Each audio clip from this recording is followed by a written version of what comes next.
오늘은 우리가 믿음에 대해서 같이 생각해 보려고 합니다. 우리가 이제 믿음에 대해서 흔히 저 사람은 믿음이 강한 것 같대. 큰 믿음을 가지고 있어.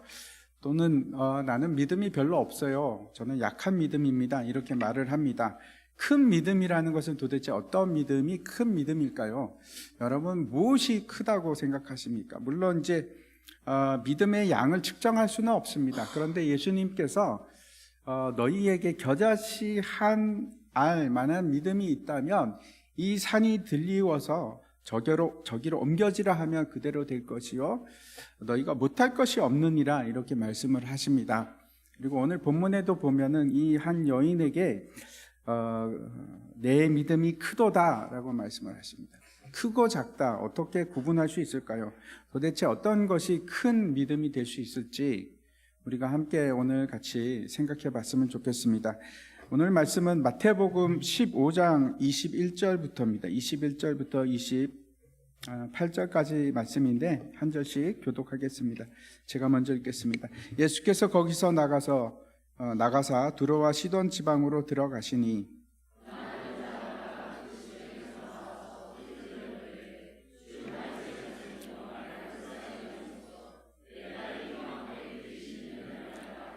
예수는 한 말씀도 대답하지 아니하시니 제자들이 와서 청하여 말하되 그 여자가 우리 뒤에서 소리를 지르오니 그를 보내소서.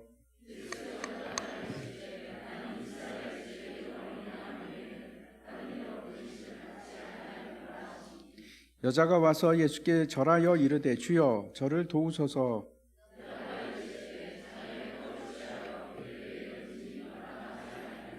여자가 이르되 주여 올소이다마는 개들도 제 주인의 상에서 떨어지는 부스러기를 먹나이다 하니 이에 예수께서 대답하여 이르시되 여자여 내 믿음이 크도다 내 소원대로 되리라 하시니 그때부터 그의 딸이 나으니라. 아멘.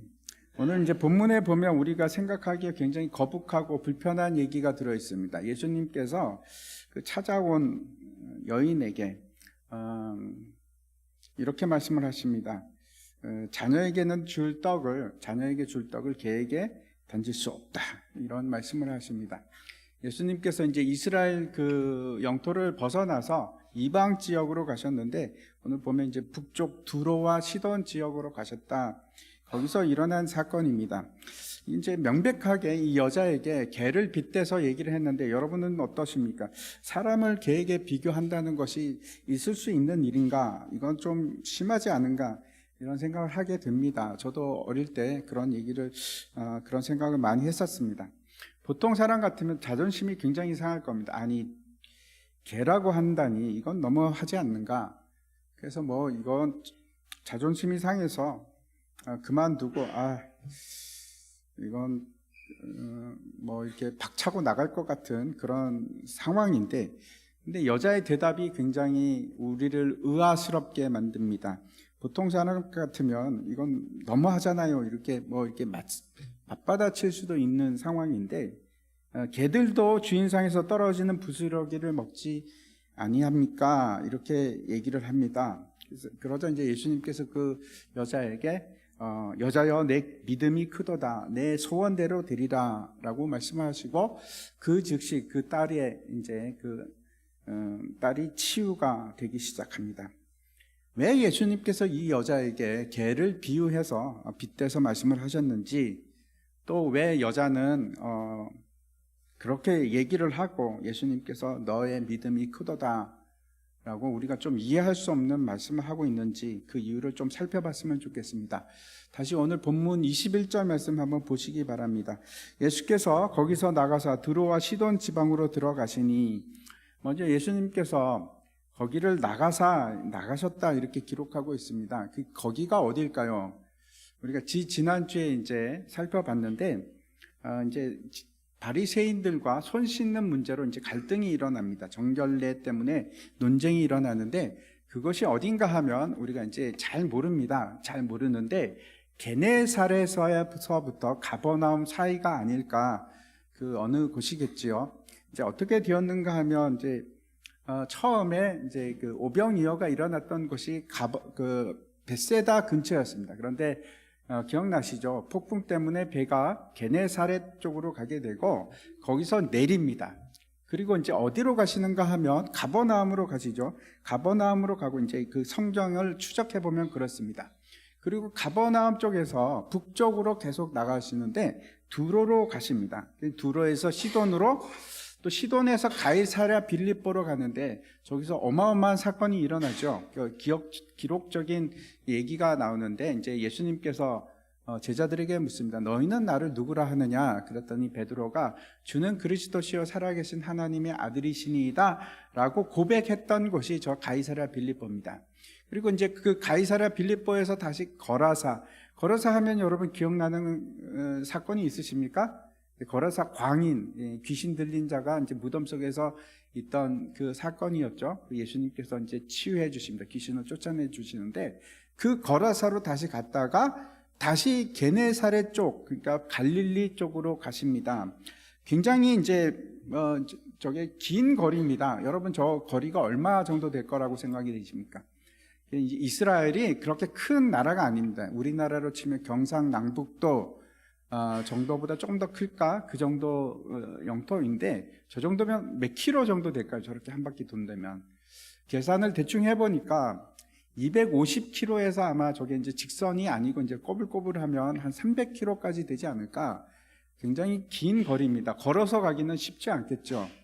예수님 공생의 기간 동안 가장 장거리 사역이었지 않을까, 여행이었지 않을까, 그렇게 생각을 합니다.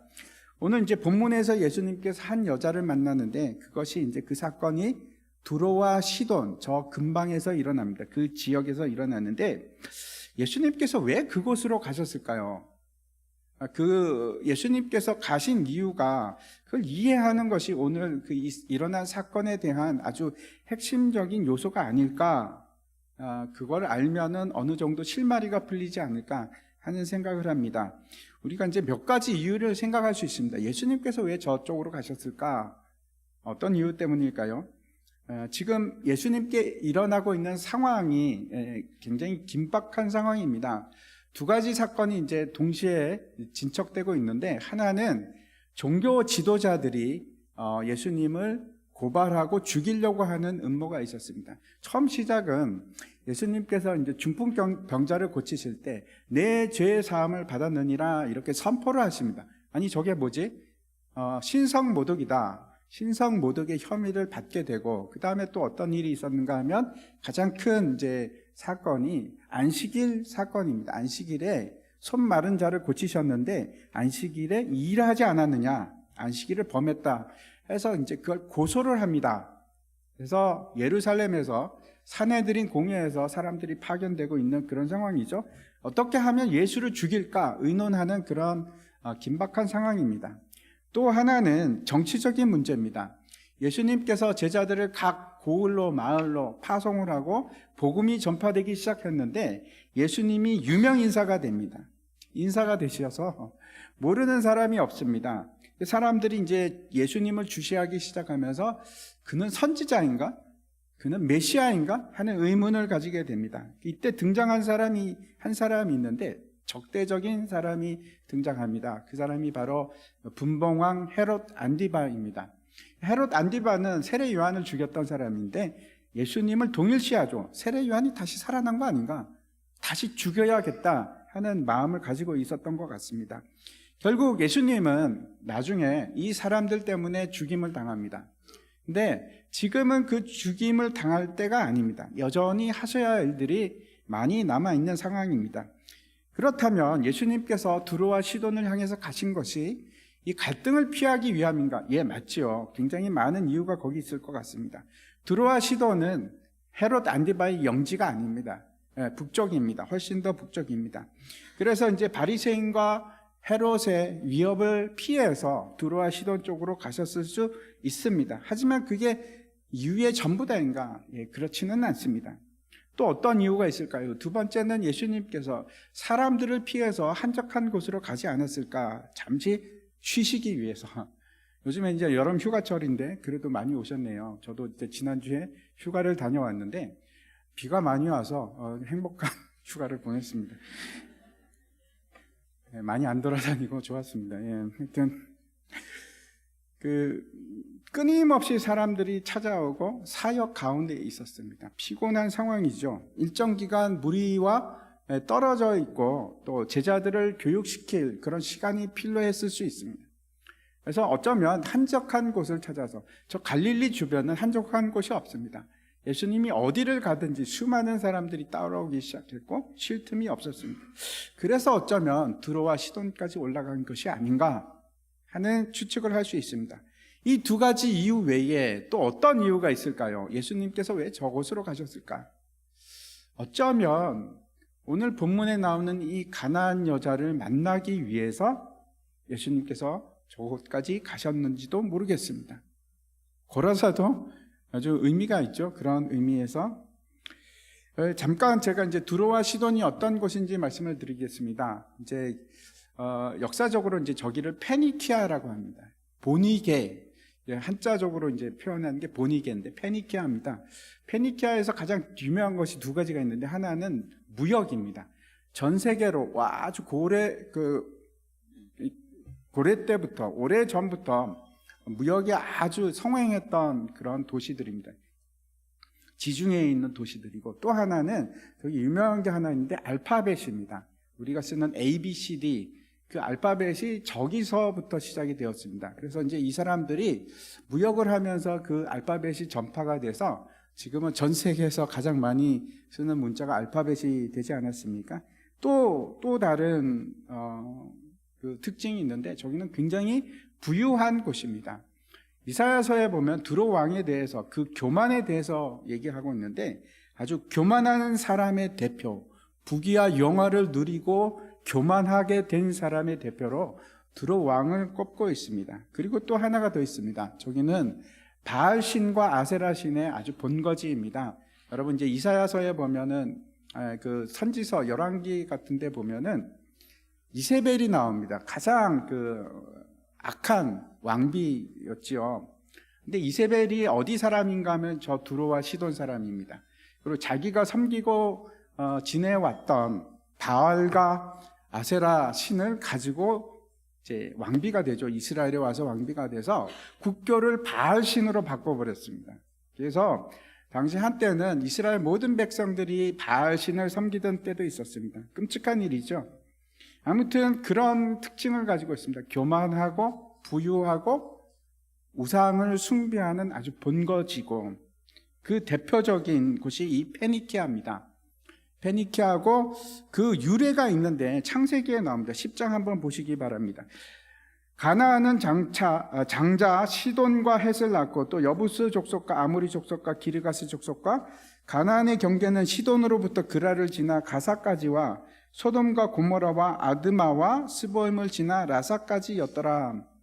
여기서 우리가 이제 몇 가지 사실을 볼 수 있는데, 가나안은 누군가 하면 노아에게 3명의 아들이 있었습니다. 그 중에 저주를 받았던 함의 아들이 가나안입니다.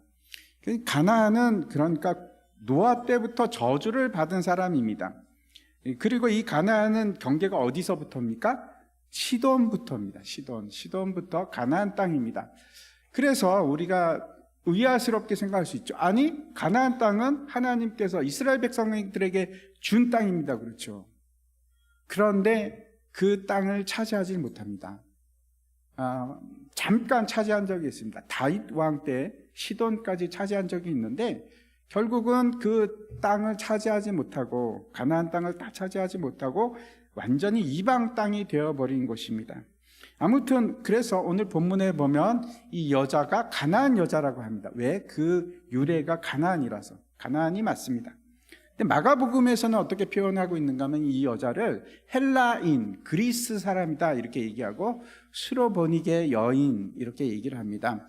수로보니게라는 거는 사이로페니키아라는 건 이제 한자로 음력해서 그렇게 되는 겁니다. 그래서 시리아 페니키아라는 뜻입니다. 시리아에 있는 페니키아. 그래서 이제 수로보니게 족속도 맞고, 왜 또 헬라인인가 하면 이 지역은 알렉산더가 그 지역을 이제 정복한 이후로 계속해서 그리스 땅이었습니다. 오랫동안 몇백 년을 그리스 땅이었기 때문에 당연히 헬라인이기도 합니다. 그러니까 헬라인이고 수로보니게 여인이 맞는데, 그 근본은 족속은 가나안 족속입니다. 가나안 족속은 유대인 입장에서 보면 어떤 사람들입니까? 저주를 받은 사람, 개 같은 사람들, 심판을 받아 죽어 마땅한 사람들, 죄인 중에 죄인이 이 페니키아 가나안 사람들입니다. 그런데 예수님께서 이 두로와 시돈에 대해서 말씀을 하셨는데 한번 보시기 바랍니다. 마태복음 11장에 나옵니다.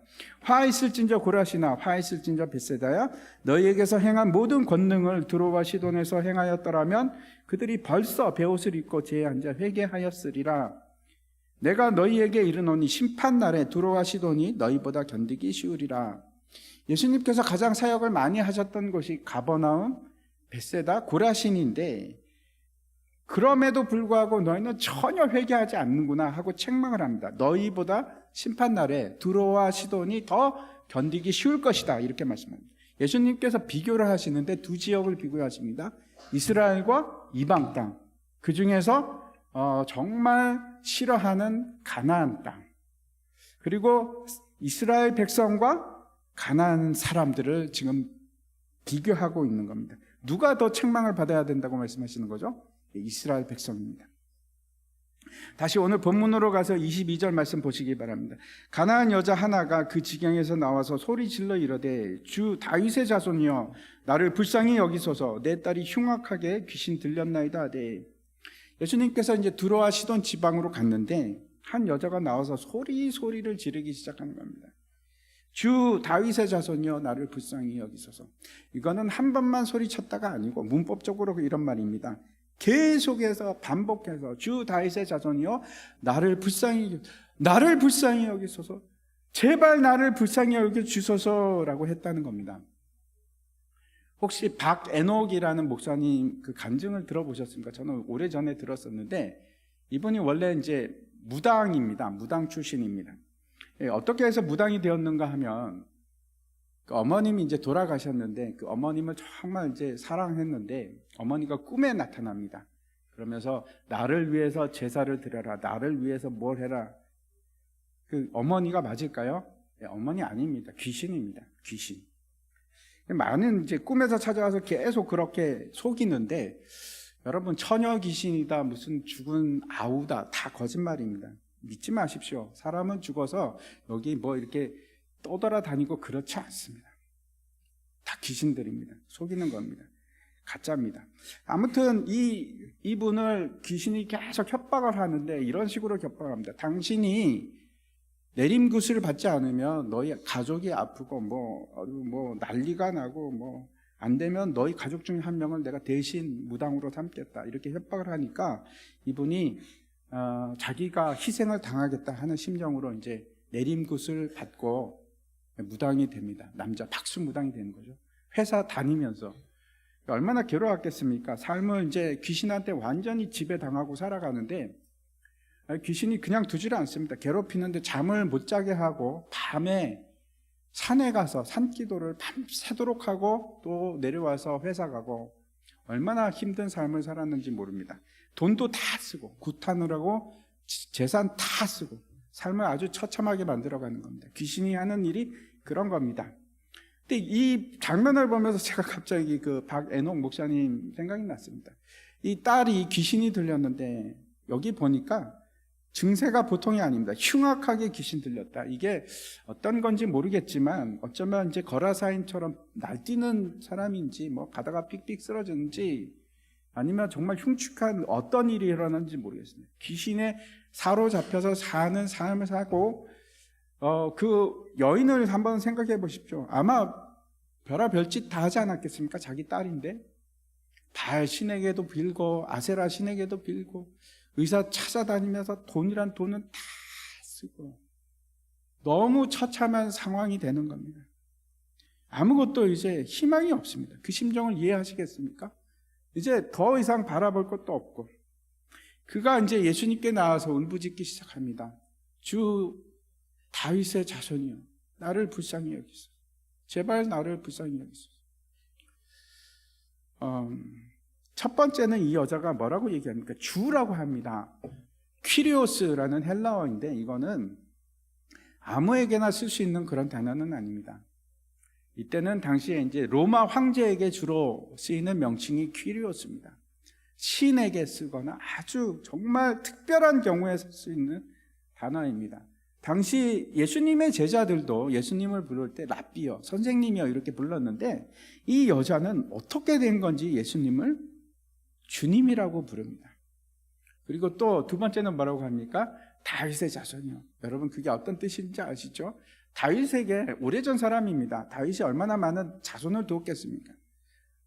다윗의 자손 중에 한 명이 이런 뜻이 아닙니다. 누구를 가리키는 겁니까? 메시아입니다. 사무엘 하에 나오는 바로 그 자손, 다윗의 자손, 메시아를 얘기합니다. 당신이 메시아입니다. 오실 메시아를 뜻합니다. 그 고백을 하는 겁니다. 당신은 나의 주인이시고 당신은 나를 구원하실 메시아입니다. 나를 불쌍히 여기소서. 이 여자가 어떻게 그걸 알게 되었을까요? 이방인인데 이 이방인 여자가, 가나안 여자가 어떻게 해서 예수님이 구원자인 걸 알게 됐을까요? 마가복음 3장 한번 재밌는 얘기가 나옵니다. 마가복음 3장에 보면 유대와 예루살렘과 이두메와 요단강 건너편과 또 두로와 시돈 근처에서 많은 무리가 그가 하신 큰 일을 듣고 나오는지라. 예수께서 무리가 에워싸 미는 것을 피하기 위하여 작은 배를 대기하도록 제자들에게 명하셨으니 이는 많은 사람을 고치셨으므로 병으로 고생하는 자들이 예수를 만지고자 하여 몰려왔음이더라. 더러운 귀신들도 어느 때든지 예수를 보면 그 앞에 엎드려 부르짖어 이르되 당신은 하나님의 아들이니이다 하니, 이때가 언젠가 하면 예수님께서 안식일 날 손 마른 자를 고치셨을 바로 그때입니다. 수많은 사람들이 몰려오는데 어디서 왔습니까? 두로와 시돈에서 왔습니다. 국경 넘어서 저 북쪽에 이방인들까지 왔고, 그다음에 이두메가 나오죠. 이두메는 에돔을 얘기하는데 남쪽 국경을 넘어선 지역입니다. 에돔 사람들까지 왔다 이렇게 얘기를 하고 있습니다. 지금 이제 두로와 시돈은 지금으로 따지면 레바논입니다. 레바논에 있는 곳이고, 그 다음에 이두메는 어딜까요? 요르단입니다. 요르단에서도 사람이 오고 레바논에서도 사람이 오고, 그런데 너무 사람들이 많으니까 예수님께서 피하십니다. 막 만지려고 하니까, 막 달려들어서 만지려고 하니까, 그래서 어디로 갑니까? 작은 배를 띄우게 하고 그걸 이제 피합니다. 어쩌면 제가 이런 상상을 했습니다. 이 시돈과 두로에서 온 사람들 중에 이 가나안 여자가 있지 않았을까 하는 생각이 듭니다. 아닐 수 있습니다. 그냥 상상을 하는 겁니다. 그때 예수님이 이 여자를 유심히 바라본 것은 아닐까? 그리고 여기 보면 귀신들이 오는데 귀신들이 고백을 합니다. 당신은 하나님의 아들이십니다. 누구에게? 예수님께 그렇게 고백합니다. 그 얘기를 아마도 이 여인이, 가나안 여인이 들었을 수도 있습니다. 큰 믿음이라는 것이 도대체 뭘까요? 믿음은 그 대상이 있습니다. 한 장 넘겨주십시오. 큰 믿음이라는 것은 첫 번째, 대상이 누구인지 분명하게 아는 겁니다. 여러분은 뭘 믿으십니까? 예수님을 믿으시죠? 하나님을 믿으시죠? 다시 말씀드려서 믿음이라는 것은, 큰 믿음이라는 것은 그냥 어영부영 얼렁뚱땅 믿는 것이 아니고 예수 그리스도가 누구인지 아주 명확하게 알고 있는 겁니다. 예수님은 누구십니까? 나의 구원자, 나의 주님, 나에게 생명을 주시는 분, 살아계신 하나님의 아들, 영원한 생명을 가지고 계신 분, 그걸 아는 것이 믿음입니다. 큰 믿음입니다. 믿음의 고백이라는 것은 하나님 외에는, 예수 그리스도의 외에는 나에게 아무런 희망이 없다는 것을 아는 것으로부터 시작합니다. 그게 믿음의 고백입니다. 당신은 나의 주인이 되십니다. 당신 없이는 나는 아무것도 할 수 없고 당신으로부터 내가 생명을 취할 수 있습니다. 나에게는 이제 아무런 소유권이 없습니다. 당신이 나의 주인이십니다. 이게 믿음의 고백입니다. 당신만이 나의 구원자가 되십니다. 뭐라고 합니까? 큰 믿음이라고. 믿음이라는 것은 단지 공허하게 이왕 이렇게 됐으니까 이판사판 믿습니다, 이게 아닙니다. 그런 걸 믿음이라고 하지 않습니다. 여러분, 믿음은 반드시 그 기초가 어디에 있는가? 성경 말씀에 있습니다. 우리는 알지 못하는 것을 믿는 것이 아니고 분명하게 확실히 아는 것을 믿습니다. 모르는 채로 믿는 게 믿음이라고요? 아니요, 그런 거 아닙니다. 믿음은 아는 것을 믿는 겁니다. 뭘 아십니까? 우리가 생각하는 하나님이 아니라 내가 생각하는 하나님이 아니고 성경이 말하는 하나님을 아는 것. 내가 아는 예수님이 아니고 성경이 말씀하고 있는 예수님 누구인지를 명확하게 아는 것. 믿음이라고 합니다. 큰 믿음이라고 합니다. 그분만이 나의 도움이 되시고 그분만이 나의 구원자가 되신 그 고백이 큰 믿음. 믿음은 여러분 반드시 말씀 위에 존재해야만 합니다. 그것이 진짜 믿음입니다. 내가 말씀을 잘 모르는데 저는 믿음이 있습니다. 아니요, 그럴 수가 없습니다. 하나님을 알지 못하면서 어떻게 하나님을 믿을 수 있습니까? 예수님이 누군지 잘 모르면서 어떻게 예수님을 믿을 수 있겠습니까?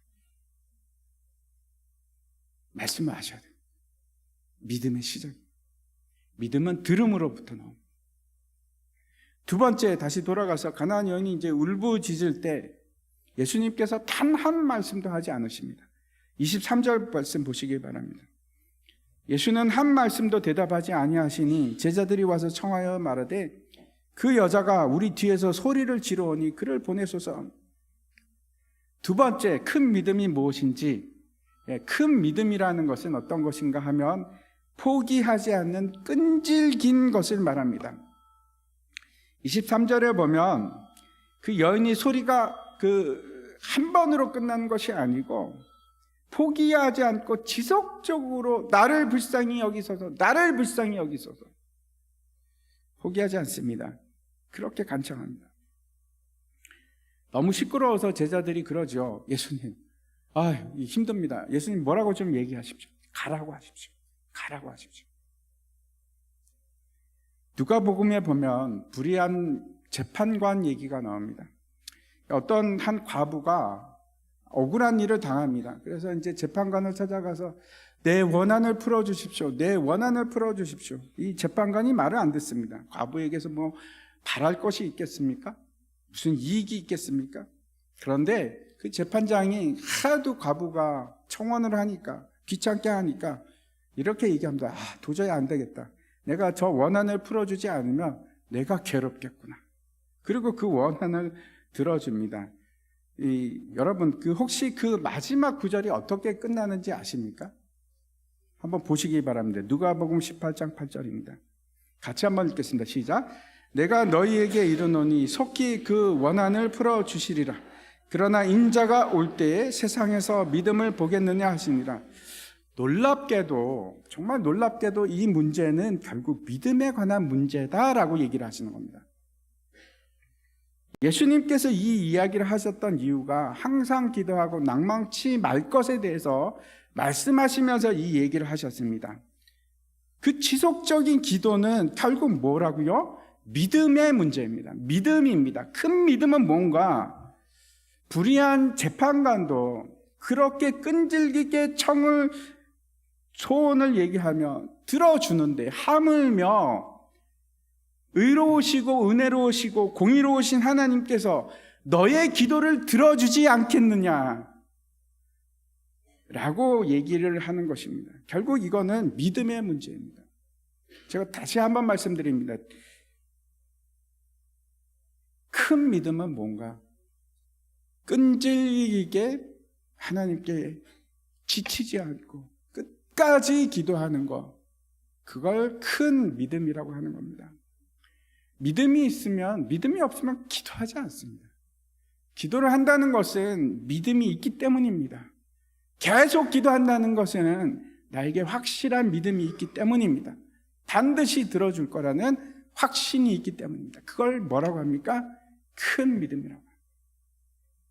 다시 본문으로 돌아와서 제자들이 예수님께 제발 좀 어떻게 좀 해보십시오 라고 얘기를 하자 예수님께서 뭐라고 하는지 보시기 바랍니다. 24절입니다.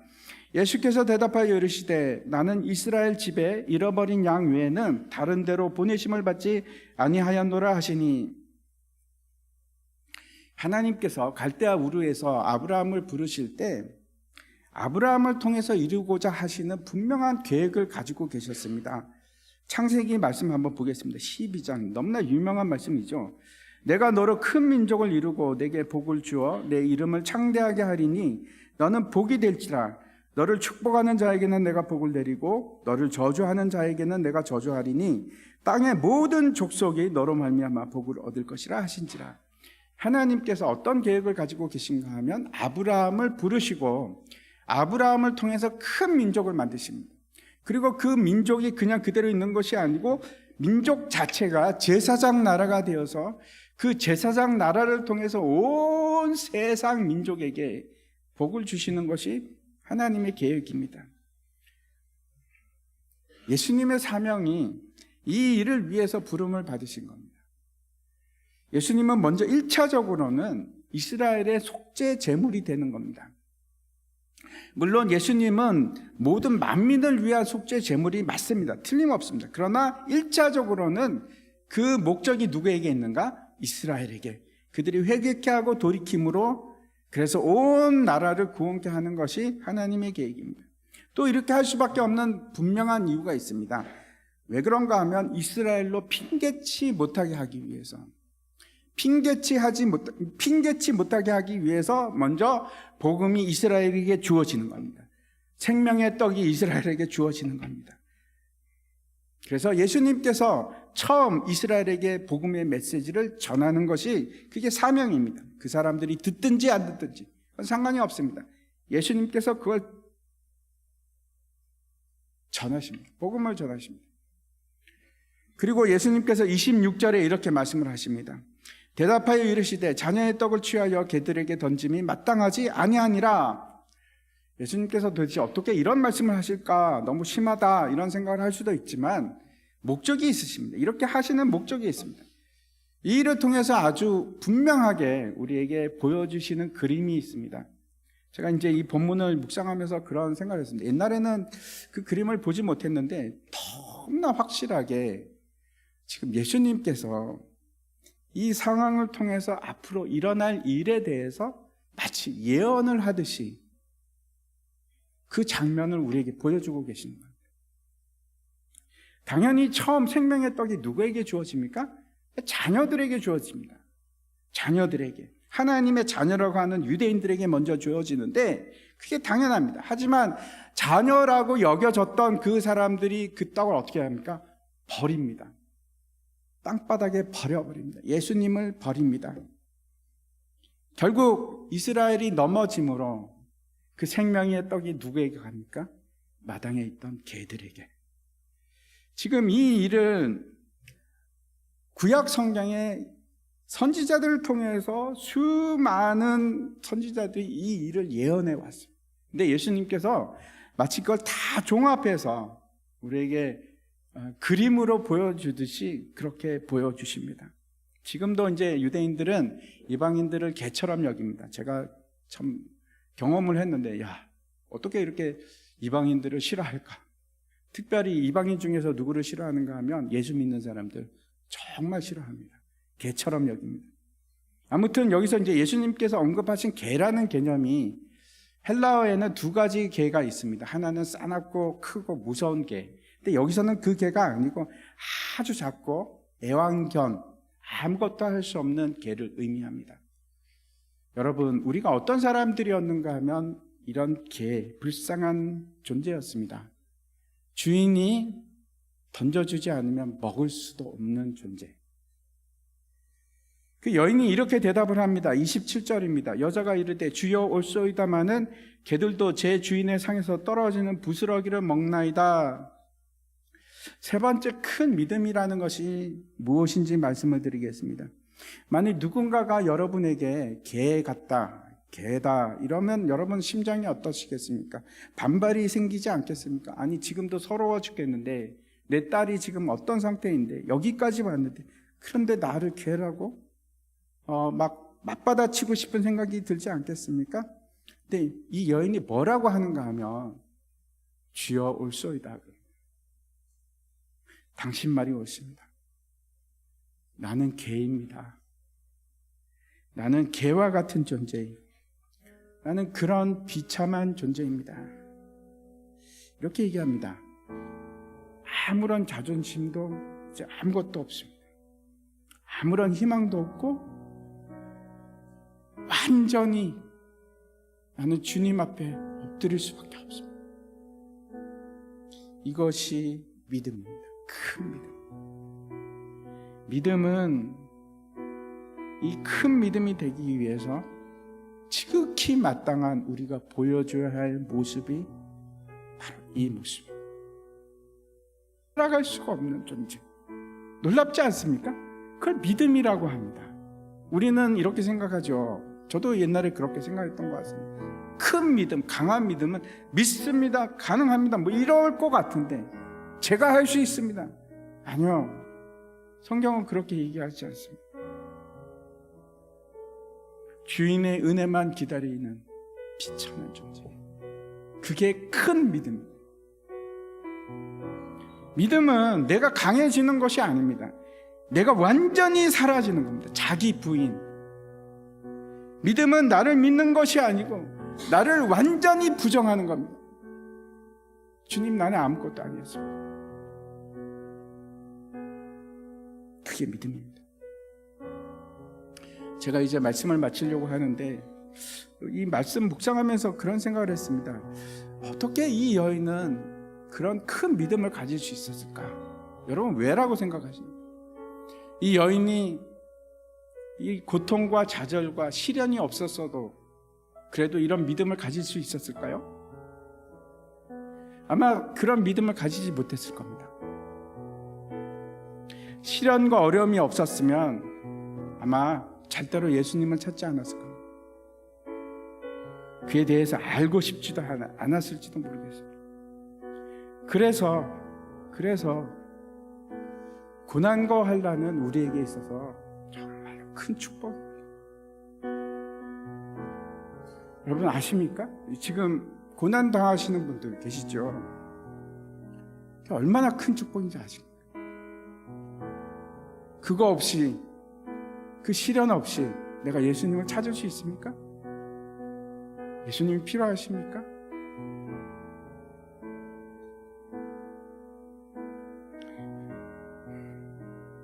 환난은 그래서 진짜 축복이에요. 이게 없으면 우리가 어떻게 이런 큰 믿음을 가질 수 있겠습니까? 예수님께서 왜 이렇게 매몰차게 말씀하셨는지 이제 이해가 가십니까? 그 알량한 자존심마저도 무너뜨리라고, 그것마저도 버리라고.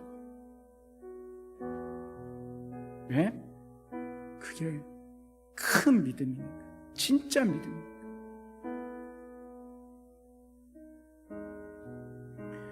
말씀을 마칩니다. 강한 믿음이라는 것, 큰 믿음이라는 것은 어쩌면 우리가 생각하는 것하고 전혀 다른 것일지도 모르겠습니다. 반대 개념인지도 모르겠습니다. 내가 할 수 있어? 난 믿어? 그게 아니라 주님, 제발 나를 불쌍히 여기소서. 제발 나를 불쌍히 여기소서. 저는 이제 주님밖에 없습니다. 아무것도 없습니다. 세상에 그것보다 더 큰 믿음은 없습니다. 완전히 바다 끝까지 떨어진 상태, 아무런 소망도 아무런 희망도 예수 그리스도에는 없는 상태, 제발 나를 불쌍히 여기소서. 그것이 우리에게 필요한 믿음입니다. 그게 진짜 믿음입니다. 그래서 힘드신 분들 용기를 가지십시오. 그 기적의 시작입니다. 큰 믿음의 시작입니다. 그때 아무것도 없을 때, 예수 그리스도 외에는 아무것도 없을 때, 그때 예수님께서 일하시기 시작합니다. 그때 기적이 일어나기 시작합니다.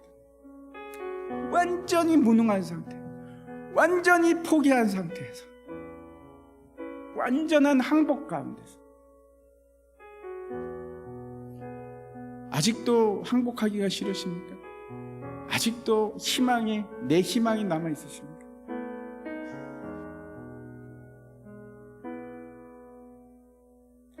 하나님께서 우리를 통해서 높임을 받으시길 원합니다. 어떻게 하면 하나님을 가장 높일 수 있을까요? 우리가 가장 낮아질 때, 그때 하나님은 나에게 있어서 가장 높은 분이 되십니다. 내가 가장 낮은 곳으로 내려갈 때, 내가 개가 될 때, 진짜 비참한 개가 될 때, 그게 내 자신이라는 것을 내가 인정할 때, 그걸 뭐라고 하는가? 큰 믿음이라고. 그때 진짜로 하나님을 찬양할 수 있습니다. 그때 우리에게 하나님의 선한 능력이 임하기 시작합니다. 우리 다 함께 일어나서 같이 찬양했으면 좋겠습니다.